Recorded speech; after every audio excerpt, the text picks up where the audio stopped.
So yeah, my students, as we are concluding this topic of ecotourism, there are a few emphases that I would love to make, and there are a few things that I would love to emphasize to you because I believe they are very, very, very crucial and very important.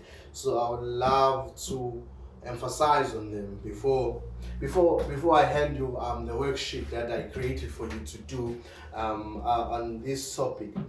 The first thing that I would love for you to know and probably get instilled in your minds, is that as much as the world is free, as much as we can do basically anything we want nowadays, but then there's just a small things. Since you are life science students, learners, you learn about life, biology, and the study of life. You study life, so there are a few things that I would love for you to know or adhere by, especially in this topic. There are certain things that I believe we should do, and that is to preserve our habitat. I want to make an emphasis on this. Preserve our habitat. Preserve it.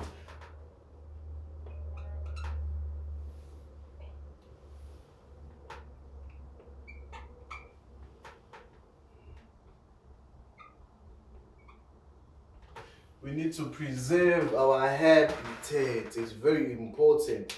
A habitat is not only the nature that is around us, or the nature that we see, or the sites that we go visit, great attendants.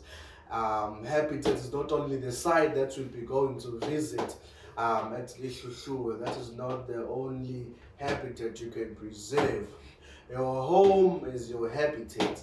You need to preserve that habitat. Your school is your habitat. You need to preserve your school, since it is your habitat. Even your own body is a habitat, so you need to preserve it. There are a few things that you can do to preserve it. The first one, the most simple one that we are taught from, I think from the youngest age, we are taught this. This is the most simple one. No littering. Do not litter, guys. Do not litter at all, at all, at all. You cannot be eating a pack of chips. When you're finished with the pack of chips, you just fold the pack and then throw it on the ground. What you do not know, I don't know if you know this, but plastic, a simple plastic like a plastic of packet chips can take over 10 years. I think it's about 100 years for it to be able to decompose into the ground. Just imagine if 100 people throw plastic on the ground. Just imagine what that does on the soil, because it affects the soil so bad. It takes time to decompose or to eventually rot away. It takes a lot of time, and it causes the nature a lot of energy, energy that it can be using to produce a lot of things. Because if you remember in our previous lesson, I said there are consumers, there are producers, and there are decomposers. We are the consumers. We consume what the nature gives us, or what the ecosystem gives us, and the ecosystem and the nature are the producers. So if they take all the energy that they make, if you remember about photosynthesis, the transformation of energy from the sun into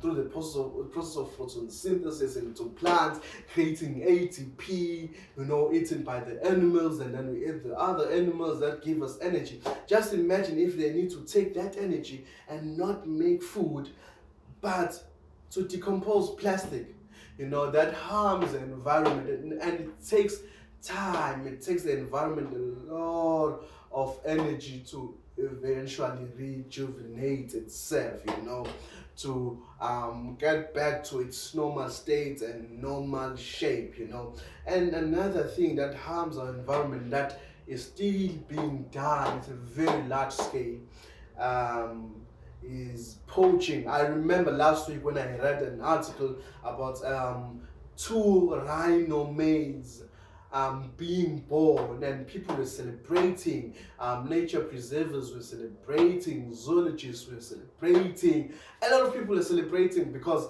rhinos are being poached.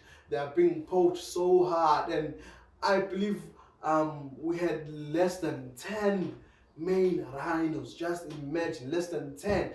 They were beyond being endangered animals. They were beyond that. It was more than that. And people were celebrating because of this, because they were born. And what kills them is this thing: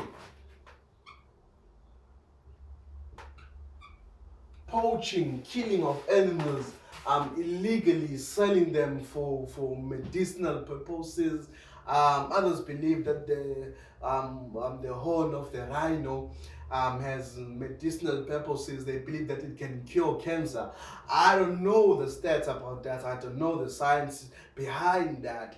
But if you poach a rhino and remove its horn, even if you do not shoot it and kill it, that decreases the self-esteem of the rhino, because their horns are their pride, as males, and that's what they use to fight and claim their territory. So they become depressed and anxious around other male rhinos, since they no longer have horns, and they just die out of depression. Just imagine a rhino dying out of depression. And then another thing that we as local people do is this: we do this.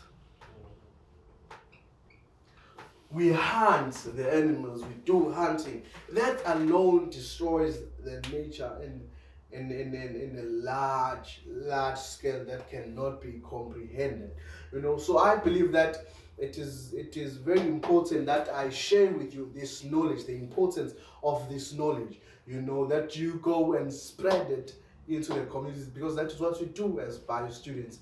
We learn, we get the information, we do not keep it to ourselves, but we share it with the community, my fellow students. That is what you do. Yes, Notano, that is what we do. We share it with the community. You need to go to your family and tell your mom and tell your brothers and tell your sisters and tell your uncles about this. They need to learn about the importance of the ecosystem in the ecotourism industry, because that industry is going to change the landscape of South Africa. It's going to make South Africa a very wealthy country through taking care of nature. Just imagine, just by taking care of nature, we can make millions and millions and millions of friends.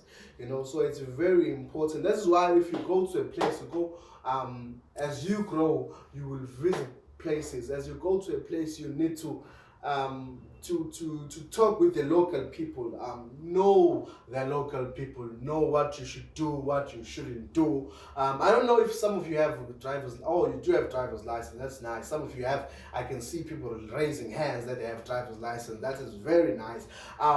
If you remember when you're learning, learners, there are places that have times where you can drive, and times where you're not allowed to drive, and there are times where you can use the horn, and then there are times you cannot use the horn, because it's not only for controlling noise for the people living around there, but some animals are natural, some are some are natural animals, some are fictional animals, and then they come out at night, at certain times. Some come out in daytime at certain times of the day. So when you're being told to do not drive there, it's not only for the people but also for the animals, because maybe some animals might be crossing a road at that time, migrating to another place at that particular time. So it's very important that we get in touch with the local people. For example, if a person goes to Pietermaritzburg, and then they ask me if they can go to a certain place, I would tell them, yes, you can go to a certain place at a certain time, but not at a certain time, for your own safety. So yeah, as for